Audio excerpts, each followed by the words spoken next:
नमस्कार दोस्तों, आज हम आप लोगों के लिए लाए हैं यूपी टेट और सुपर टेट के लिए संस्कृत का संपूर्ण अध्ययन, जो संस्कृत गंगा दारागंज प्रयागराज के द्वारा सर्वभूषण सर के द्वारा लिखा गया है। तो चलिए इस पुस्तक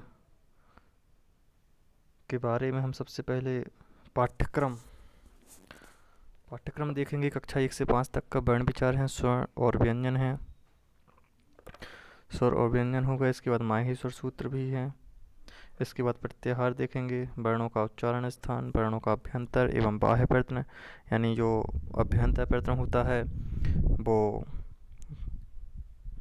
और व्याकरण शास्त्र की प्रसिद्ध संज्ञाएं एवं परिभाषाएं, गुण, वृद्धि, ह्रस्व, दीर्घ, प्लुत, अनुनासिक, लिंग, वचन,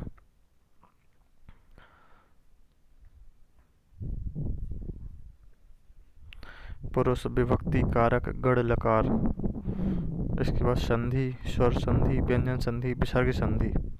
समास, समास भी देखेंगे। 5 प्रकार के समास: कारक, प्रत्यय, त्वा प्रत्यय, लय प्रत्यय, तव्यत, अनियत, तमन, उपसर्ग एवं अव्यय, पर्यायवाची, विलोम, शब्दवाच्य परिवर्तन, शरीर के अंगों के नाम। इसके बाद देखेंगे शब्द रूप: अकारांत पुल्लिंग, इकारांत पुल्लिंग, उकारांत पुल्लिंग, ऋकारांत पुल्लिंग, अकारांत स्त्रीलिंग, ईकारांत स्त्रीलिंग, ऋकारांत स्त्रीलिंग, अकारांत नपुंसकलिंग। इसके बाद सर्वनाम रूप: तद, एतद, यत्, किम, सर्व, अस्मद, युष्मद, भवत आदि।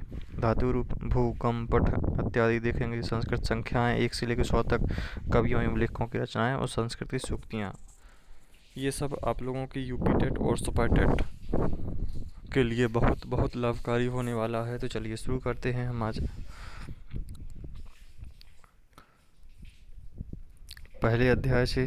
तो संस्कृत का जो संधि विच्छेद करने पर ये अर्थ निकलता है सम, हलंत प्लस क्रा, धातु प्लस कृत, प्रत्यय।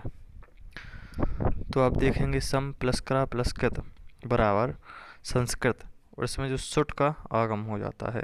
संस्कृत शब्द का अर्थ है शुद्ध, परिष्कृत, परिमार्जित, परिनिष्ठित। अतः संस्कृत भाषा का अर्थ है शुद्ध एवं परिमार्जित भाषा। ये सब ठीक है।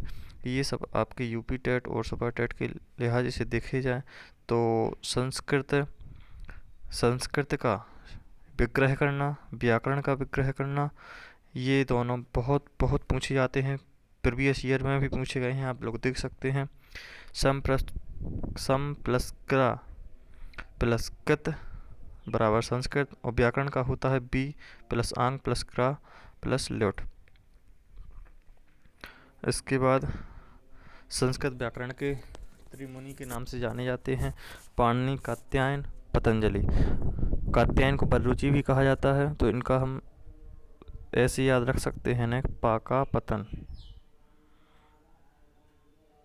पाका पतन, पा से पाणिनि, का से कात्यायन और पतन से पतंजलि।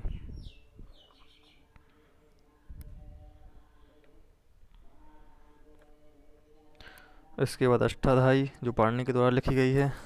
अष्टाध्यायी में 8 अध्याय हैं और प्रत्येक अध्याय में 4-4 पाद हैं, तो कुल मिलाकर 32 पाद होते हैं। 3978 लगभग 4000 सूत्र भी इसमें हैं। पाणिनि को इसलिए सूत्रकार कहा गया है। अष्टाध्यायी का प्रथम सूत्र वृद्धिरादेश है।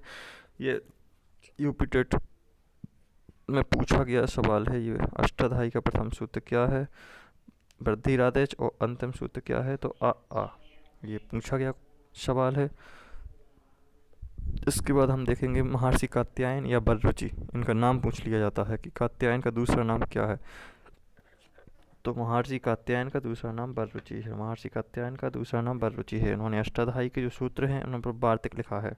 क्या लिखा है? वार्तिक लिखा है। वार्तिक लिखा है, इसलिए इन्हें वार्तिककार कहते हैं। तो जो पाणिनि है, पाणिनि को सूत्रकार कहते हैं। इसके बाद जो तुम्हारे कात्यायन जी हैं, इन्होंने वार्तिक लिखा है, तो इनको वार्तिककार कहते हैं। इसके बाद जो तुम्हारे महाभाष्य यानी भाष्यकार के रूप में जाने जाते हैं वो पतंजलि हैं। पतंजलि ने अष्टाध्यायी के 4000 सूत्रों पर एक विस्तृत भाष्य लिखा, तो इनको भाष्यकार कहा जाता है। इसलिए तीनों लोगों के नाम पूछे जाते हैं। पाणिनि को क्या कहा जाता है, तो पाणिनि को कहा जाता है सूत्रकार। इसके बाद वात्स्यायन या कात्यायन या वररुचि को कहा जाता है वार्तिककार, और पतंजलि को कहा जाता है भाष्यकार। महाभाष्य में कुल 84 आहनिक हैं। ये सवाल इम्पोर्टेंट हैं। 84 आहनिक हैं, इसको नोट कर लेना आप लोग। भट्टो जी दीक्षित ने सूत्रों पर वृत्ति लिखी, इसलिए इन्हें वृत्तिकार कहा जाता है। जो भट्टो जी दीक्षित हैं,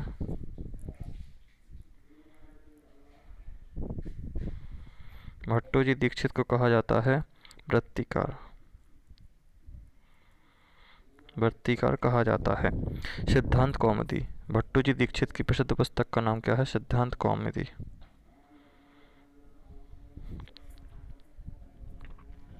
चलिए अब हम वर्ण विचार देखते हैं। तो न क्षरति इति अक्षरा, यानी जिसका क्षरण ना हो उसको अक्षर कहा जाता है। न क्षरति इति अक्षरा। इसके बाद है यानी जिसका क्षरण या विनाश ना हो वो अक्षर कहलाते हैं। जैसे आ, ई, उ, छोटा आ, छोटे ई, छोटा उ, का, खा, गा। परंतु सामान्यतः वर्ण या अक्षर समानार्थी समझे जाते हैं। यानी जो वर्ण होता है और जो अक्षर होता है वो एक दूसरे के समानार्थी समझे जाते हैं। सामान्यतः देखा जाए तो वर्ण दो प्रकार के होते हैं, स्वर और व्यंजन। जो तुम्हारे वर्ण होते हैं वो दो प्रकार के होते हैं, स्वर और व्यंजन। स्वरों को संस्कृत में अच कहा जाता है और व्यंजनों को हल कहा जाता है, हल कहा जाता है। इसके बाद स्वर स्वयं राजन्ते इति स्वरा, अर्थात स्वर वे ध्वनियाँ हैं जिनके उच्चारण के लिए किसी अन्य वर्ण की आवश्यकता नहीं होती है। जैसे आ के उच्चारण में किसी अन्य स्वर या व्यंजन वर्णों की आवश्यकता नहीं लेनी पड़ती है, इसलिए आस्वर है। इस प्रकार छोटा आ, छोटी ई, छोटा उ, रिरी, लिरी, ए, ओ, ऐ, औ, ये सभी स्वर हैं। स्वरों की संख्या 9 मानी गई है। जैसे छोटा आ, छोटी ई, छोटा उ, रिरी, लिरी, ए, ओ, ऐ, औ, ये सभी स्वर अच प्रत्याहार के अंतर्गत आते हैं। कौन से प्रत्याहार के अंतर्गत आते हैं, अच प्रत्याहार के अंतर्गत आते हैं, इसीलिए स्वरों को अच भी कहा जाता है। और जो तुम्हारे व्यंजन होते हैं, व्यंजनों को हल कहा जाता है, व्यंजनों को हल कहा जाता है। मूल स्वर कितने हैं, सामान्यतः बात है पूछी जाती है मूल स्वर कितने हैं, तो मूल स्वर 5 माने गए हैं। छोटा आ, छोटी ई, छोटा उ, लिरी और लिरी। ये आप ध्यान रखना कि जो लिरी है वो छोटा लिरी है और जो लिरी है ये भी छोटा लिरी है। ठीक है, छोटा आ, छोटी ई, छोटा उ, लिरी और लिरी, ये 5 मूल स्वर कहे जाते हैं। और इन 5 मूल स्वरों के संयोग से जो स्वर बनते हैं वो संयुक्त स्वर कहे जाते हैं। संयुक्त स्वरों की सामान्यतः संख्या 4 होती है। ए, ऐ, ओ, औ। छोटा आ प्लस छोटी ई बराबर ए, छोटा आ प्लस छोटा उ बराबर ओ, आ प्लस ए बराबर ऐ, आ प्लस ओ बराबर औ। अब जैसे इसका सामान्यतः उच्चारण हम जैसे करें, छोटा आ प्लस छोटा ई बराबर ए।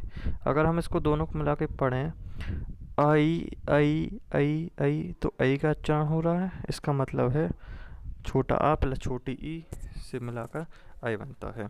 इसके बाद छोटा आ, इसके बाद हम देखेंगे छोटा आ प्लस छोटा उ। अब छोटा आ प्लस छोटा उ को बना मिलाकर ओ बनता है। अब हम इसको संयुक्त रूप से मिलाकर पढ़ेंगे आ और उ को, औ औ औ औ आ उ आ उ आ उ। तो औ की ओ बन रहा है ना, आ प्लस उ ओ, आ प्लस उ ओ। अब इसके बाद आ प्लस ए बराबर आए। देखो जैसा कि आपने देखा आ प्लस ई बराबर ए, ये यहाँ पे मिल गया आ के साथ, तो आए बन गया। इसके बाद हम देखेंगे आ, इसके बाद हम देखेंगे आ प्लस ओ बराबर आओ। आपने देखा है कि आ प्लस उ बराबर ओ बनता है। आ प्लस उ बराबर ओ, और यही ओ को जब आ के साथ मिला देते हैं तो आओ बन जाता है।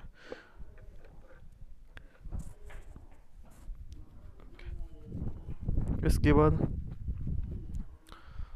ये कि सूत्र है उकालो, ये वाला 1.2.27। इस सूत्र से एक मात्रक, द्विमात्रक और त्रिमात्रक स्वरों की क्रमशः ह्रस्व दीर्घ और प्लुत संज्ञा होती है। स्वरों के भेद, तो स्वरों के मुख्यतः तीन भेद माने जाते हैं: ह्रस्व स्वर, दीर्घ स्वर, प्लुत स्वर। ह्रस्व स्वर जिन स्वरों के उच्चारण में एक मात्रा का समय लगता है उन्हें ह्रस्व स्वर कहते हैं। छोटा आ, छोटी ई, छोटा ऊ, रिरी, लिरी, ये सभी ह्रस्व स्वर हैं। और दीर्घ स्वर जिन स्वरों के उच्चारण से दो मात्रा का समय लगे वे दीर्घ स्वर कहे जाते हैं, जैसे बड़ा आ, बड़ी ई, बड़ा ऊ, रिरी, ए, ओ, आए, औ। और जैसा कि आप देखते हैं ये जो दीर्घ स्वर में जो रिरी बन गई है तो ये बड़ी रिरी है। कैसी रिरी है ये बड़ी रिरी है। मूल स्वर में अपन ने देखी थी छोटी रिरी। ये दीर्घ स्वर में ये एक और डंडा लग गया तो ये ला तो ये बड़ी रिरी बन गई है। इसके बाद हम देखेंगे प्लुत स्वर। प्लुत स्वर तो जिन स्वरों के उच्चारण में दो मात्रा से अधिक का समय यानी तीन मात्रा का समय लगता है उन्हें प्लुत स्वर कहते हैं। प्लुत स्वरों को सामान्यतः पहचान के लिए तीन का चिन्ह लगाया जाता है। ऐसे जैसे अपन ने ओम लिखा होगा, ओम ऐसे लिखा होता है, तो ये तीन का मतलब है कि इसका उच्चारण, ओ का उच्चारण है ये लंबा खिंचने वाला है। जैसे ओम ये लिखा है, जैसे ओम यह त्रिमात्रक है जिसका प्रयोग प्रायः वेदों में होता है। और ये प्लुत स्वर जो है इसका प्रयोग सामान्यतः वेदों में ही होता है। तो चलिए आज हमने देखा पाठ्यक्रम के साथ साथ संस्कृत के जो तीन मुनि हैं, तीन मुनि के बारे में हमने चर्चा की। पहले तो संस्कृत और व्याकरण का हमने संधि विच्छेद देखे कि जो संस्कृत है वो सम प्लस क्रा प्लस कृत से मिलकर बनती है, और जो व्याकरण है बी प्लस आंग प्लस क्रा प्लस ल्यूट के संयोग से व्याकरण शब्द बनता है। इसके बाद त्रिमुनि हमने पढ़े हैं, पाणिनि, कात्यायन या बररुचि और पतंजलि। पाणिनि ने क्या लिखा है, पाणिनि ने लिखी है अष्टाध्यायी। इसके बाद कात्यायन, बररुचि ने ये जो पाणिनि के जो 4000 सूत्र थे इन सूत्रों पर इन्होंने वार्तिक लिखा है, इसलिए इन्हें वार्तिककार कहते हैं। और जो पतंजलि हैं, पतंजलि ने इन्हें जो पाणिनि के 4000 सूत्र हैं उस पर एक विस्तृत भाष्य लिखा है, इसलिए पतंजलि को भाष्यकार कहा जाता है। पतंजलि को कहा जाता है भाष्यकार। कात्यायन या बररुचि को कहा जाता है आपका वार्तिककार, पाणिनि को कहा जाता है सूत्रकार। इसके बाद एक और आए थे भट्टोजी दीक्षित। भट्टोजी दीक्षित ने एक इन पर वृत्ति लिखी जिसके कारण इन्हें वृत्तिकार कहा जाता है, वृत्तिकार कहा जाता है। फिर हमने देखा कि प्रथम सूत्र अष्टाध्यायी का और अंतिम सूत्र, प्रथम सूत्र है वृद्धिरादेश और अंतिम सूत्र है आ। दो आ है, ये अंतिम सूत्र है। इसके बाद महर्षि कात्यायन ने वार्तिककार लिखी, आपको जो पता ही है। इसके बाद महाभाष्य में कुल 84 आहनिक हैं, ये इम्पोर्टेंट है। महाभाष्य में कुल 84 आहनिक हैं। इसके बाद भट्टोजी दीक्षित ने वृत्तिकार लिखा है, इनकी विशुद्ध कृति का नाम है सिद्धांत कौमुदी। इसके बाद हम देखेंगे, इसके बाद हमने देखे हैं वर्ण विचार में हमने देखा है कि स्वर और व्यंजन, स्वरों को अच भी कहा जाता है और व्यंजनों को हल भी कहा जाता है। अब जो स्वर हैं, स्वरों को भी तीन प्रकार में बांटा गया है। स्वर कौन कौन से होते हैं, एक होता है पहले तो स्वर मूल स्वर होते हैं। पहले स्वरों को हम डिफाइन करते हैं, रिवीजन करते हैं। मूल स्वर, इसके बाद दीर्घ स्वर, और दीर्घ स्वर को ज़्यादा उच्चारण करने से प्लुत स्वर बनता है। मूल स्वर है छोटा आ, छोटा ई, छोटा ऊ, रिरी, लिरी, छोटा आ, छोटे ई, छोटा ऊ, लिरी और लिरी, ये 5 मूल स्वर हैं। इसके बाद दीर्घ स्वर, तो इन्हीं को बड़ा कर देने से दीर्घ स्वर बनता है। बड़ा आ, बड़ा ई, बड़ा ऊ, ए, आए, ओ, आओ, और ये रिरी और लिरी। चलिए देखते हैं।